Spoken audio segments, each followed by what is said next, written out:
બનાસકાંઠાના પાલનપુરની ચંદીસર GIDC food and drug વિભાગે સપાટો બોલાવ્યો। ફૂડ એન્ડ ડ્રગ્સ વિભાગે શ્રી સેલ્સ નામની ફેક્ટરીમાં દરોડા પાડ્યા અને નકલી શંકાસ્પદ ઘી બનાવતી ફેક્ટરી ઝડપી પાડી છે। ફેક્ટરીના અલગ અલગ 3 ગોડાઉનમાં આરોગ્ય વિભાગે દરોડા પાડીને શંકાસ્પદ ઘી બનાવતી ફેક્ટરીના ગોડાઉનને સીલ કર્યું છે।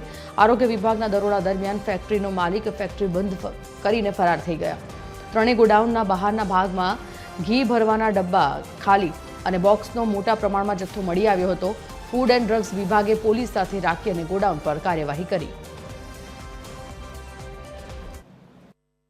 અગાઉ પણ આ પેઢી સામે 2 થી 3 વાર ઘીની તપાસ કરવામાં આવેલી છે અને ઘીના નમૂનાઓ નાપાસ સબ સ્ટાન્ડર્ડ જાહેર થયેલા છે। એની સંદર્ભે ફરીથી આ ઘી બનાવતા હોય એની બાતમીના આધારે એમની પાછળ તપાસ કરતો એમનું એક ગોડાઉન છે, એ ગોડાઉનમાં એ માલ સંગ્રહ કરતા હોય એવું જણાયેલું।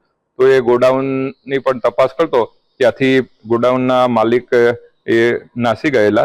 ત્યારબાદ આ પોલીસને જાણ કરી એમને હાજર કરી ફૂડ સેફ્ટી એક્ટ હેઠળની કામગીરી કરવાની પ્રક્રિયા હાથ ધરવામાં આવી। બનાસકાંઠા ફૂડ વિભાગે શંકાસ્પદ ઘી બનાવતી ફેક્ટરી ગત મોડી રાતે ઝડપી પાડી। જો કે ફૂડ વિભાગને ગત મોડી રાતે એક બાતમી મળી હતી પાલનપુર તાલુકાના ચંદીસર જીઆઈડીસી ખાતે શ્રી સેલ્સ નામની ફેક્ટરી તે ફેક્ટરીમાં શંકાસ્પદ ઘી બનાવવામાં આવતું તે બાદ ફૂડ વિભાગે કાર્યવાહી કરવામાં આવી। અત્યારે ફૂડ વિભાગની ટીમ ત્યારે ઘટના સ્થળ છે। જો કે શ્રી સેલ્સ નામના 3 ગોડાઉનો ત્રણ ગોડાઉનો ત્યારે તો ઝડપી પાડ્યા છે। શ્રી સેલ્સ નામના જે માલિક છે એ માલિક પણ અત્યારે તો ફરાર છે। એટલે જે અંદર ફેક્ટરીના અંદર જે માલ છે માલ હજુ સુધી બહાર કાઢવામાં નથી આવ્યો, કેમ કે ફેક્ટરીના બહાર તાળા મારેલા છે, તાળા હજુ સુધી ખોલવામાં નથી આવ્યું, કેમ કે માલિક ફૂડ વિભાગથી દૂર ભાગી રહ્યો છે ક્યાંક ને ક્યાંક। હાલ તો ફૂડ વિભાગ પોલીસની મદદ લઈ આ ફેક્ટરી ખોલવાનો પ્રયોગ કરશે। તે બાદ જ ખબર પડી છે કે અંદર કેટલો માલ છે અને કેટલો સામગ્રી છે બહાર। જો કે આ બહાર જે ડબ્બા સહિત જે ચીજ વસ્તુ પડી ઘી પેક કરવાની ચીજ વસ્તુ અત્યારે તો બહાર પડી અલગ અલગ આ ફેક્ટરીના 3 ગોડાઉન અત્યારે તો ઝડપી પાડે। પણ અગાઉ પણ આ શ્રી સેલ્સ નામની ફેક્ટરીમાં ફૂડ વિભાગના દરોડા પાડ્યા ત્યારે પણ 35 લાખથી વધુનો માલ ઝડપી પાડ્યો। એટલે ક્યાંક ને ક્યાંક આ ફેક્ટરી અંદરનો માલ બહાર આવી શકે ત્યારબાદ જ ખબર પડી છે કે